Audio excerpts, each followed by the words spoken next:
እዚህ ውስጥ እንዳትገቡ። አላህ እጅ የለውም እግር የለውም አትበል። ተአደብ ማአላህ ዐዘ ወጀል። ቁርአኑ እያለ እዚህ ውስጥ ገብተህ የምትዋሽቅ ከሆነ በማታውቀው ነገር እየገባህ ነው ያለው። ቁርአኑ ያለውን ተቀበል። ሰሚዕና ወአጣዕና ዲን ማለት ይሄ ነው። ወይስ የአላህን እጅና እግር ሄደህ ካረጋግጠህ ፕራክቲካሊ እጅህን አሳየኝ እግርህን አሳየኝ ማለት ነው የፈለግን? ይሄ እኛ ማንነት አይደለም። ነብይ የነገሩን ተቀበል፣ ዝም። ቁርአን የነገረን ተቀበል፣ እሰየው፣ አለቀ። ከዚህ ያለፈ ሌላ ውስጥ የገባ እንደሆነ ያንተ እውቀት የማይዘልቅበት ቦታ ነው።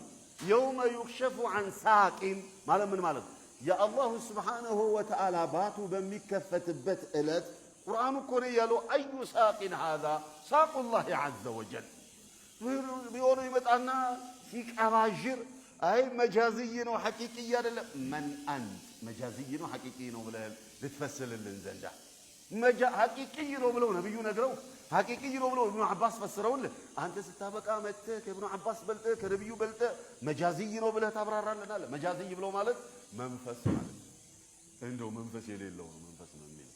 አላህ ሐቂቅይ ብለው እውነታ ነው ብሎ እየነገረን መንፈስ ነው። የአላህ እጅ መንፈስ ነው። የአላህ ፊት መንፈስ ነው። የአላህ ዛቱ መንፈስ ነው። የአላህ እግሩ መንፈስ ነው። ያ ሐቢቢ ነቢያችን ሰለዋቱ ረቢ ወሰላሙ አልነገሩህም? ጀሃነም ሀል ሚን መዚድ ትላለች አሉ። እስማ ጀይደን ይሻለናልና እንደዚህ ውስጥ ገብቶ የሚዋዥቁ ሰዎች ስላሉ ብዥታ እንዳይፈጥሩባችሁ። ተሳስቶ የሚያሳስት አይጠፋምና አላሁ ጀለ ወዐዝን ሀል ሚን መዚድ ትላለች ጀሃነም የሚጨመር የለም አልሞላሁም ትላለች አሉ። ጀነትም ሀል ሚን መዚድ ትላለች አሉ ነቢዩ ሰለላሁ ዐለይሂ ወሰለም። ለጀነት አላሁ ረቡል ዒዘቲ ወልጀላል ሰየኽሉቁ ለሃ ኸልቀን ጀዲደን አዲስ ፍጡር ይፈጥርና ያስገባባታል። በቃ ትሞላለች፣ ሞላው ትላለች። ጀሃነምስ ጭመራ ገና ነኝ አልሞላሁም ብላ ስትል አሉ ከዲው ሹፉ ኢስላማችን ምን አይነት ፍትሃዊ እንደሆነ። አዲስ ፍጡር ፈጥሮ ይሞላባታል አላሉም ነብዩ ሰለላሁ ዐለይሂ ወሰለም። ታዲያ ምን አሉ? ሰየድዑ ቀደመሁ ሸሪፍ ዐላ ወሰጢ ጀሃነም ክብር እግሩን አላህ ጀሃነም አናት መሃሏ ላይ ያረግባታል ይረግጣታል አሉ ነብዩ ሰለላሁ ዐለይሂ ወሰለም። ثم تقول ቀጢን ቀጢን ቀጢን በቃኝ በቃኝ በቃኝ ትላለች።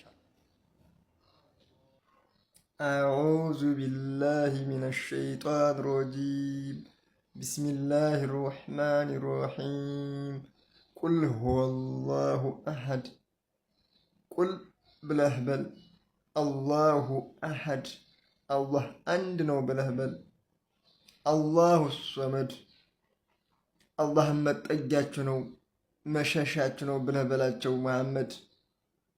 ወደ አላህ ተጣሩ በላቸው መጠጊያችሁ ስለሆነ መሸሻችሁ ስለሆነ።